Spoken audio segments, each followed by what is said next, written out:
Hey guys, it's Joel, the Nerdy Runner, and today we're going to be talking about the Dopey Challenge. It is a brisk, cool day today. It started out in the 30s this morning here in Florida, and it's not gotten any warmer. I think it's still only in the 40s, and it's middle of the morning by now. So let's go inside where it's warmer, and let's talk about the Dopey Challenge. All right, so we're back in where it's warm now, and yes, I am wearing my official Disney Marathon finisher ears. If you finish the marathon, you get these, and I have 2 pair now. And this one, I like these better. These are gold, and you can see the ring light shining through them too. So Oh, nice. So anyway, so yeah, we did Dopey Challenge this year, and I had set some goals for myself for the Dopey Challenge this year, and I think we didn't set a goal for a goal time for the 5K because we were just gonna walk it. Chrissy walked it with me. And we walked the 5K. Okay, guys, it is 2:58 in the a.m. Been up since 2, and we're getting ready to head out. This is day 1, 5K. Getting ready to head out to Epcot. Come along with us. Made it into the Epcot parking lot. It took about 30 minutes to drive over here. Not too bad. Traffic wasn't near as bad as it will be a little bit later. The stragglers coming in, but. So yeah, we got to make a quick trip through security, and then it's another long walk over to the reunion area and the corral area.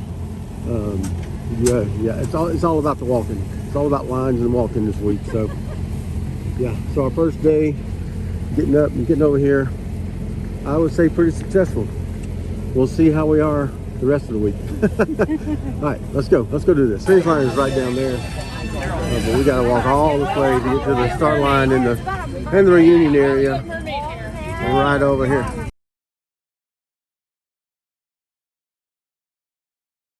We are now making our way towards the start line. You can see it right up there. It won't be long now. All right, here we are. We're coming up on mile 1. Right there.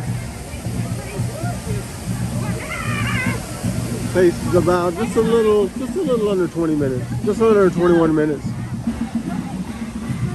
We're doing good. Backstage right now, we're coming up. That's Test Track right there. We're coming up behind Test Track before we enter into Epcot proper. We're now coming up on mile 2. All right, coming up on 3 miles. 0.1 to go. Let's go. And the finish line is in sight. Here we go. Then I did set a goal for 10K to be under 50 minutes, for the half marathon to be under 2 hours, and for the full marathon to be under 4 hours. And that's with stopping for character pictures as well. And so for the 5K, we were just a little over an hour finishing. We did walk the whole thing, so that's still pretty good. Walking a 5K and still finishing just a little over an hour. So we're pretty pleased with that. Then for the 10K, I've got my numbers over here, hang on.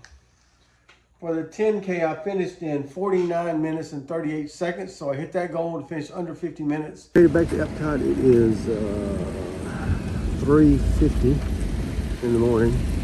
We got to go through security again, and then about a 10-mile walk back around to the spectator area. Yeah, a little bit of an exaggeration. It is a pretty good walk though. And then my crowd closes at 4:45, but I'm gonna be in there probably by 4 o'clock. You can really tell this from the video, but I'm pretty much, I think I'm going to be going off in the first wave of the 10K, pretty close to the front in Corral A. But yeah, we should be getting started here in about 25 minutes.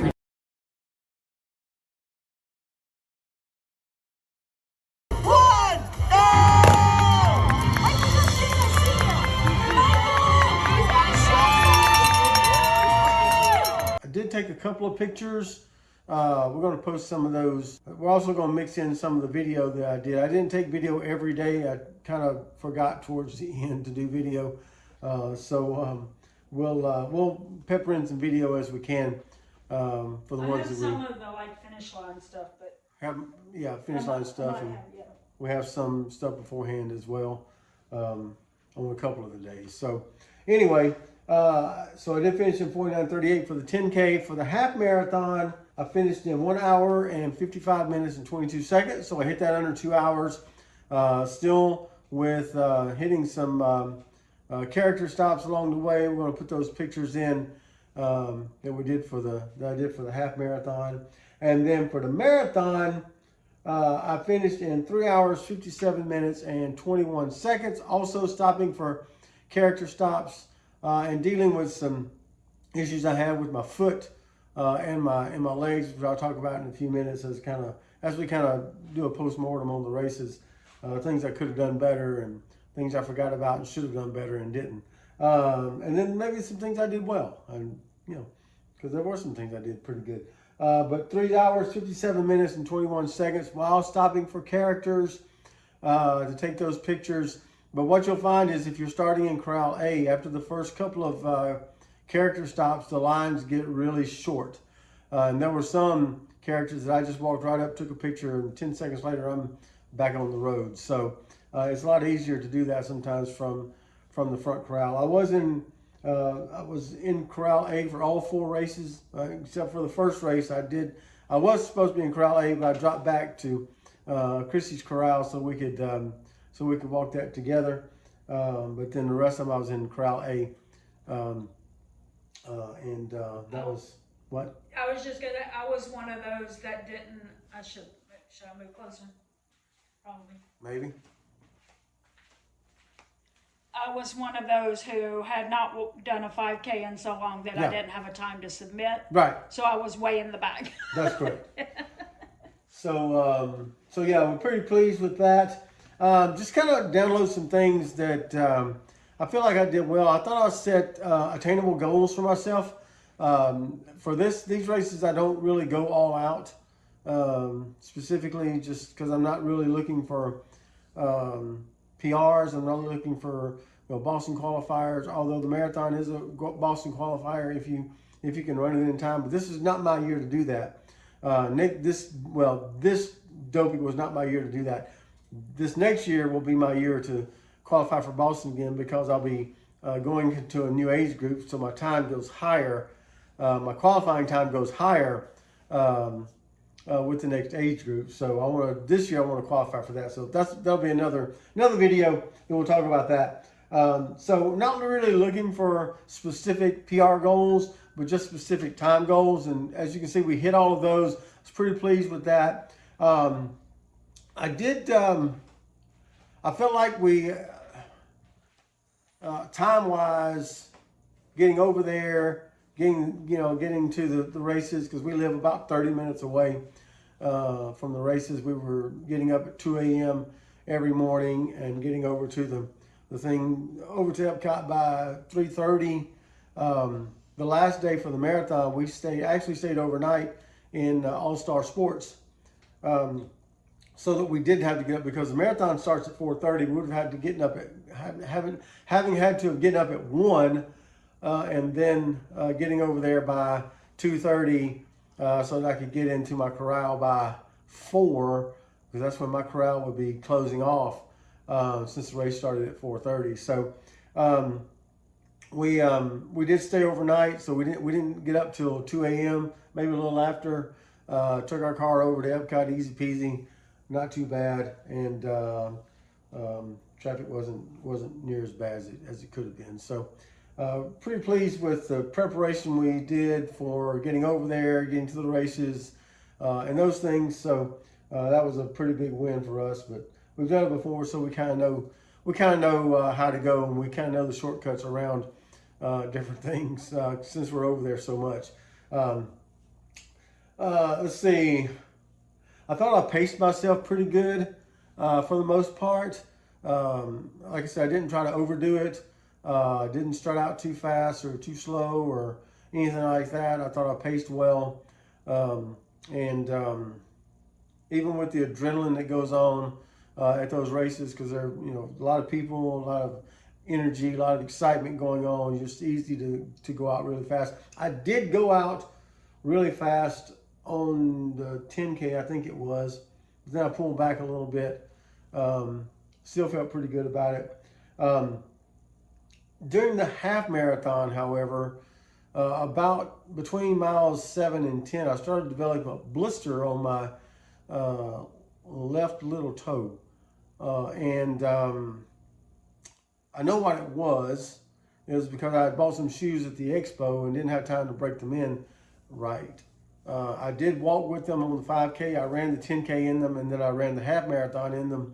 Those are the only miles I had on them at that point.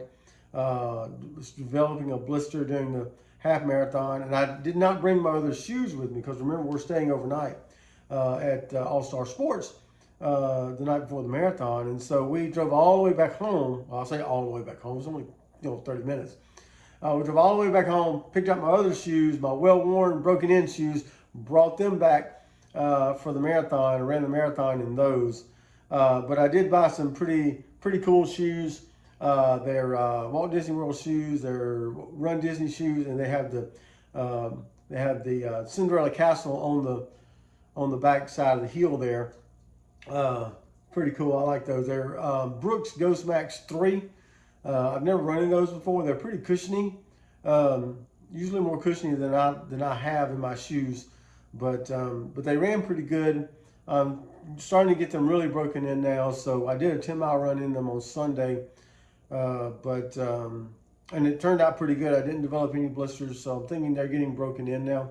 And what I realized was that the last Brooks shoes I bought felt a little big. They're 11.5, and they felt a little big on me. And so for me, with that, I thought that my shoe size was actually an 11. So that's why I got those shoes in, the new shoes. I got those in 11. But what I found out was all my other shoes were all 11.5. And so I probably should have got the Castle shoes in 11.5 as well. I just didn't because I wasn't thinking. And it started to develop the blister. So also during the half marathon, I forgot about, even though it's Florida, there are some hills in the half marathon, in the marathon course, but they're always on either underpasses where you go down and back up, or overpasses where you go up and then back down. Going down on those, I probably went a little too fast and kind of messed up my quads a little bit because my legs were pretty much on fire after the half marathon.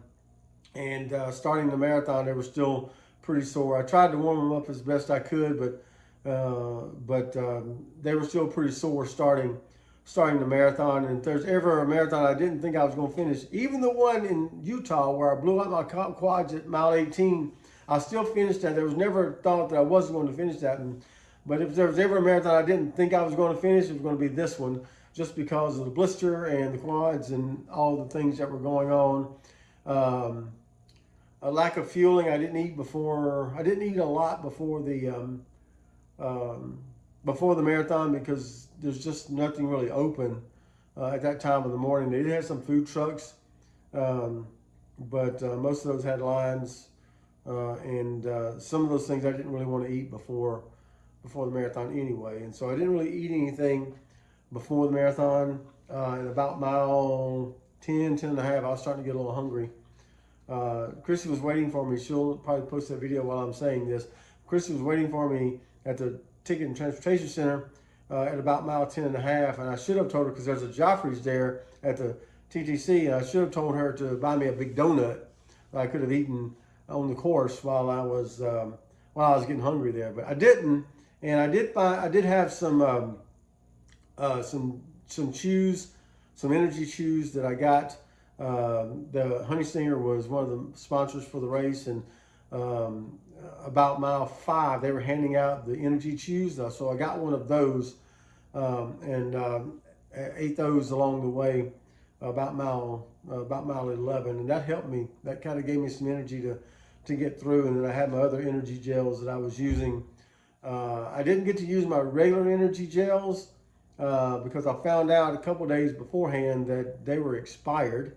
They expired in November, and I didn't know what to do. So I got to the expo, and I'd never tried Honey Stingers before, and nothing new on race day, except unless you've got some Newcastle shoes you want to do. I did try some of those during the half marathon, some of the energy gels I got from Honey Stinger, and I liked them. They were pretty good, and so I had 4 more that I was going to use during the marathon, since my other ones were expired. And I like those a lot. They're not as big. They don't have as many calories, 100 calories as opposed to 125 calories for the Crank Sports e-gels that I normally use. But they worked pretty well. I was pretty pleased with those. They tasted good, and I didn't have any adverse reactions to them during the marathon. So that was a good thing. So I may use those again. I liked them a lot, and I didn't know that I would, but they seem to work pretty well. And so that's kind of how it went. Pretty pleased with overall performance.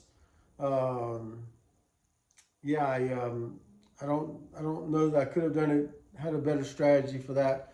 When doing the Dopey challenge, just make sure you don't use up all your energy on the first 3 days, because you're not really halfway through mileage until you get through about mile 2 or 3 on Marathon Sunday. So it's 48.6 miles, and you don't hit mile 24 until about mile 2 or 3 or 4 on Marathon Sunday. So you're more than 3/4 through with the races, but not with the mileage. So just make sure you don't burn yourself out on the first 3 days, and then save a little bit for Sunday. And so Samantha Marquez Anthony, Joel Brewster. Way to go, Casey and Bjorn and Perry. Jimmy Blake, Robert King, Fernanda Gavioli. Yeah, pretty impressed with that. Pretty pleased with that.